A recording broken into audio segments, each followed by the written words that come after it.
Everyone, welcome और welcome back to my channel. तो आज मैं आ गई हूँ एक बहुत ही इंपॉर्टेंट और इन्फॉर्मेटिव वीडियो के साथ। तो जैसा कि हमको पता था कि 22 सितंबर को रिजल्ट आने वाला है आईपीयू की काउंसलिंग का। जी हाँ, आज 22 सितंबर को उसका रिजल्ट आ चुका है एंड उसके फर्दर प्रोसेस के रिगार्डिंग उन्होंने एक नोटिस पोस्ट करा है एमबीबीएस और नर्सिंग का। तो हम लोग आज उसी के बारे में बात करने वाले हैं कि आपको मिली हुई सीट आप कैसे कंफर्म कर सकते हैं, या फिर अगर आपको कंफर्म नहीं करनी तो फर्दर राउंड्स में बढ़ने के लिए आपको क्या प्रोसीजर करना होगा। मैं पूरा नोट्स बना के लाई हूँ अपने फोन के अंदर, तो फिर मैं आपको एक एक करके वो पॉइंट्स बाय पॉइंट्स समझाऊंगी एंड अगर कोई भी डाउट हो तो आप वो मुझसे कमेंट में क्लियर कर सकते हैं। सबसे पहले हम बात करेंगे सीट अलॉटमेंट और पेमेंट प्रोसीजर की। ठीक है, तो जो आपका पेमेंट प्रोसीजर है, आपको पता है कि एमबीबीएस के लिए आपको 90,000 देना होता है और बीएससी नर्सिंग के लिए आपको 60,000 देना पड़ता है। वो सिक्योरिटी मनी होती है अपनी सीट बुक करने के लिए। अगर आपने ये पैसे नहीं दिए जो 60,000 और 96,000 है, तो आप आगे के प्रोसीजर्स में नहीं पार्ट ले पाओगे। ठीक है, तो आपको आगे के राउंड्स के लिए आप एलिजिबल नहीं हो पाओगे। अगर आप चाहते हो कि आपको आगे के राउंड्स में बढ़ना है या आपको यही सीट चाहिए, तो ये आपको सिक्योरिटी डिपॉजिट देना पड़ता है। नेट बैंकिंग के through, credit card, debit card के थ्रू आपको ये पेमेंट ऑनलाइन ही करनी पड़ती है। ठीक है, जिसकी डेट हम लोग भी बता देती हूँ मैं। इसकी लास्ट डेट क्या है कि आपको जब तक ये वाली पेमेंट कर देनी है। ठीक है, तो गाइज ये जो अमाउंट है 60,000 और 96,000 ये आपको पे कर देना है, जिसकी डेडलाइन है 24 सितंबर। तो 24 सितंबर 12 बजे नून, मतलब कि 12 दोपहर तक आपको ये पार्ट एकेडमिक फीस जो कि 60,000 सिक्योरिटी मनी जो भी है, ये इसको आपको 24 सितंबर 2025 दोपहर 12 बजे तक पे कर देनी है। ये बहुत इंपॉर्टेंट होता है। तो अगर आपने ये फी पे नहीं की तो नो चांसेस। ओके, तो अब हम आगे बढ़ते हैं। आगे तो आपको अब क्या करना है? क्या आपको अपनी जो सीट अलॉट हुई है वही आपको चाहिए, तो उसको आप कर दो फ्रीज। अगर आपको वो सीट नहीं चाहिए, अपग्रेडेशन चाहिए, तो आप उसको कर दो फ्लोट आप अगर करोगे तो इसका मतलब ये माना जाएगा कि आप आगे के राउंड्स में पार्टिसिपेट करना चाहते हो। तो दिस वाज अबाउट विलिंगनेस कि आप क्या करना चाहते हैं। क्या आप नेक्स्ट राउंड में जाना चाहते हैं या आप इस सीट से सेटिस्फाई हैं। अगर आप मान लो आपने ये चॉइसेस फिल नहीं करी, तो अगर आपने ये चॉइस फिल नहीं करी तो अपने आप वो आपका अपग्रेडेशन वाला मान लेंगे। ठीक है, मान लो आपने ये चूज नहीं किया कि आपको फ्रीज करना है या फ्लोट, तो जो वो लोग है ना अपने तरफ से अपने आप आपका फ्लोट वाला डाल देंगे कि हाँ आपको आगे करना है पार्टिसिपेट। ठीक है, और इसकी डेडलाइन भी वही है 24 सितंबर 2025 नून तक, 12 बजे तक। ओके, तो अब नेक्स्ट पॉइंट पे चलते हैं, डॉक्यूमेंट्स वेरिफिकेशन। तो आपको अपना डॉक्यूमेंट वेरिफिकेशन करना होगा। तो डॉक्यूमेंट वेरिफिकेशन जो है, जो कैंडिडेट्स को सीट अलॉट किए गए हैं उनको अपने डॉक्यूमेंट्स ऑनलाइन वेरीफाई करने होंगे। अगर आपको डॉक्यूमेंट्स वेरीफाई नहीं होते तो सीट अलॉटमेंट कैंसिल हो जाएगा। तो मेक श्योर गाइज आप एकदम सही डॉक्यूमेंट्स दे, क्योंकि अगर आपके डॉक्यूमेंट्स गलत निकलते हैं तो आपकी सीट अपने आप ही कैंसिल हो जाती है। ओके, तो इसकी लास्ट डेट है ना, इसकी लास्ट डेट है 24 सितंबर 11:59 PM। तो मतलब किसी में उन्होंने 12 नून लिखा है और किसी में उन्होंने 11:59 PM लिखा है। PM मतलब रात को।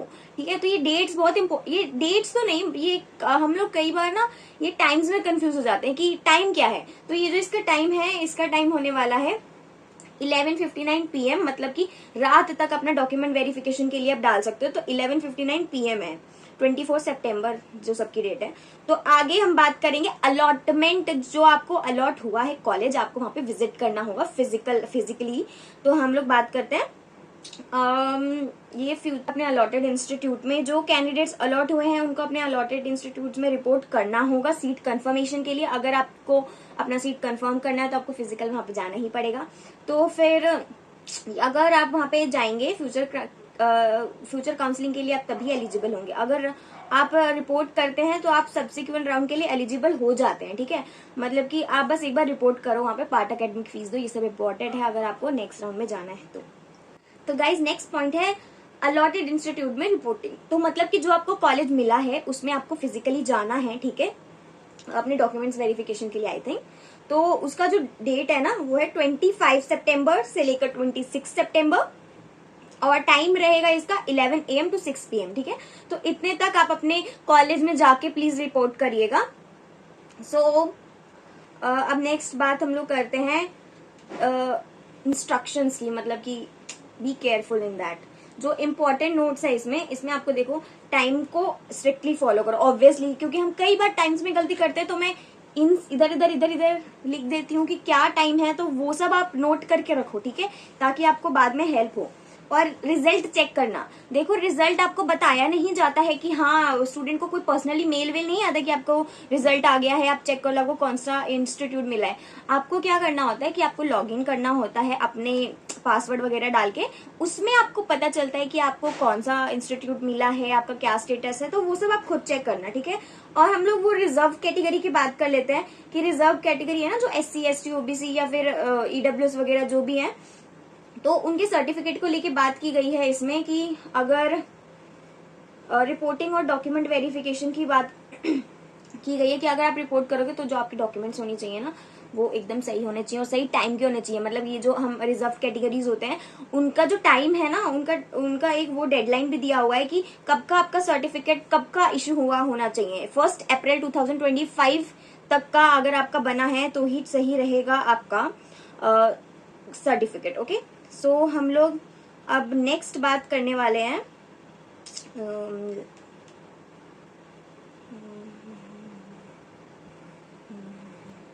हम लोग नेक्स्ट बात करने वाले हैं डॉक्यूमेंट्स फॉर रिपोर्टिंग। तो अगर आप कॉलेज में जाएंगे, कौन से डॉक्यूमेंट्स लेके जाएंगे? तो जो कॉलेज में आप जाएंगे और डॉक्यूमेंट्स जो आपके लगेंगे वो है, यहाँ लिखा है कैंडिडेट्स को अपने अलॉटेड नर्सिंग मेडिकल कॉलेज में जो जाना है उधर ये वाले डॉक्यूमेंट्स लेकर जाना है।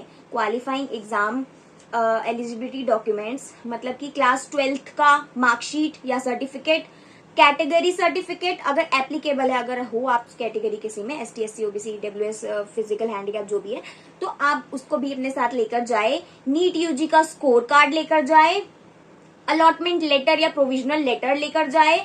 अभी मेरे को किसी ने कमेंट में पूछा था कि मेरे को अभी अलॉटमेंट लेटर नहीं मिला है, तो यार थोड़ा वेट करो, क्या पता आ जाए, है ना। अलॉटमेंट चेक करते रहना लॉगिन करके। तो देखो अलॉटमेंट लेटर लेकर जाना है आपको, और ऑनलाइन जनरेट होगा, ये इधर लिखा भी हुआ है, वो जो उन्होंने नोटिस दिया है ना उसके ऊपर लिखा है कि आपको वो लेकर जाना है, जो आपको मिलेगा ऑनलाइन आप देख लेना। और part academic fees payment receipt, आप जो पेमेंट करेंगे 60,000 BSc नर्सिंग के लिए मैं बात कर रही हूँ, उसका पेमेंट रिसिप्ट जनरेट होगा। मतलब कि हम पेमेंट करते हैं तो हमारा रिसिप्ट बन के आता है ना, उसको डाउनलोड करके उसकी फोटोकॉपी भी लेकर जाए। और अदर रिक्वायर्ड डॉक्यूमेंट्स में जैसे कि माइग्रेशन सर्टिफिकेट, डोमिसाइल सर्टिफिकेट जैसे कि कोई दिल्ली का है तो वो दिल्ली का सर्टिफिकेट लेके जाए कि मैं दिल्ली की रहने वाली हूँ, ऐसा करके domicile certificate.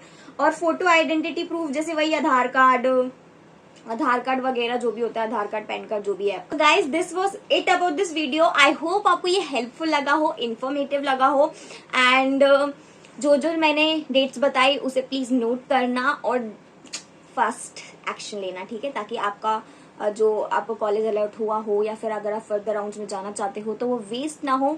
So thanks for watching, subscribe for more, और कमेंट्स में पूछना अगर कोई डाउट्स हो तो सब्सक्राइब कर देना। बाय।